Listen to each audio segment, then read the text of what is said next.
اعوذ باللہ من الشیطان الرجیم، بسم اللہ الرحمن الرحیم۔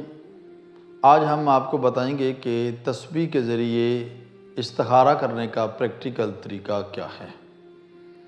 امام جعفر صادق علیہ الصلوۃ والسلام فرماتے ہیں کہ جب بھی انسان کوئی کام کرے تو اس سے پہلے استخارہ کر لینا چاہیے۔ استخارہ یعنی خداوند کریم سے خیر طلب کرنا کہ یہ کام میرے لیے درست ہے یا درست نہیں ہے۔ لیکن یہ یاد رہے کہ ہر کام کے لیے استخارہ نہیں ہے، بلکہ انسان کوشش کرے کہ پہلے اپنی عقل کے ذریعے سوچے، پھر کوئی انسان اگر فیصلہ نہ کر سکے تو پھر اپنے عزیزوں سے، اپنے دوستوں سے مشورہ لے، اور اگر مشورے سے بھی بات نہ بن سکے تو پھر استخارہ کرنا چاہیے۔ استخارہ کے کچھ آداب ہیں جن کا خیال رکھنا استخارہ کرنے سے پہلے ضروری ہے۔ سب سے پہلے کہ انسان وضو کرے، وضو کر کے استخارہ کرنا چاہیے۔ اس کے بعد اپنے ذہن سے فاسد خیالات کو دور کرے اور اپنے آپ کو پروردگار کی طرف متوجہ کرے، اور دوران استخارہ کوئی گفتگو نہ کرے۔ اور یہ بھی یاد رہے کہ واجب اور حرام کام کے لیے استخارہ نہیں ہے، چونکہ واجب کام بہر صورت آپ نے انجام دینا ہے، اور جو حرام کام ہے آپ نے بہر صورت اس کو ترک کرنا ہے، اس میں استخارہ نہیں ہو سکتا۔ استخارہ کرنے کے مختلف طریقے ہیں ائمہ علیہ السلام کے ذریعے جو ہم تک پہنچے ہیں۔ تسبیح کے ذریعے استخارہ کرنے کا طریقہ، یہ جو طریقہ آج ہم بیان کر رہے ہیں یہ ہمارے چھٹے امام حضرت امام جعفر صادق علیہ الصلوۃ والسلام سے منقول ہے، کیونکہ مختلف طریقے استخارہ کرنے کے بیان کیے گئے ہیں کہ آپ تسبیح کے ذریعے کس طرح سے استخارہ کر سکتے ہیں۔ ہم نے ایک پہلے ویڈیو بنائی تھی جس میں ہم نے تسبیح کے ذریعے استخارہ کرنے کا ایک طریقہ امام مہدی علیہ الصلوۃ والسلام سے جو منقول ہے وہ ہم نے ذکر کیا تھا، اور یہ جو طریقہ ہے یہ امام جعفر صادق علیہ الصلوۃ والسلام سے منقول ہے۔ اس میں آپ نے یہ کرنا ہے کہ تسبیح کو اپنے ہاتھ میں لینا ہے اور نیت کرنی ہے کہ میں کس کام کے لیے استخارہ کر رہا ہوں۔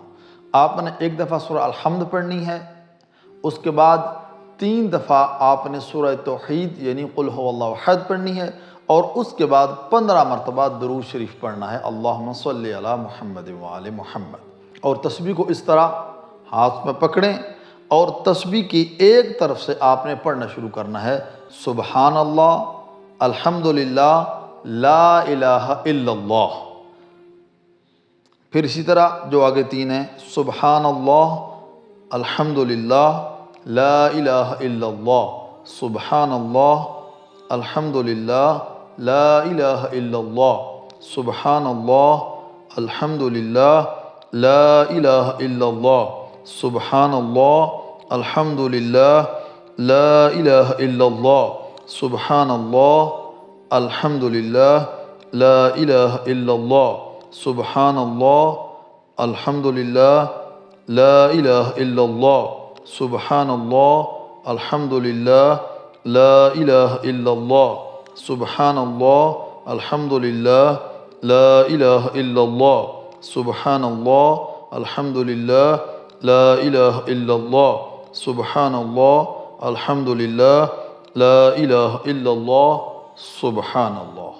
ابھی آخر میں آیا ہے سبحان اللہ۔ سبحان اللہ اگر آخر میں آئے تو اس کا مطلب یہ ہے کہ یہ آپ کا کام درمیانہ ہے، یعنی آپ کی مرضی ہے اس کو انجام دیں یا نہ دیں۔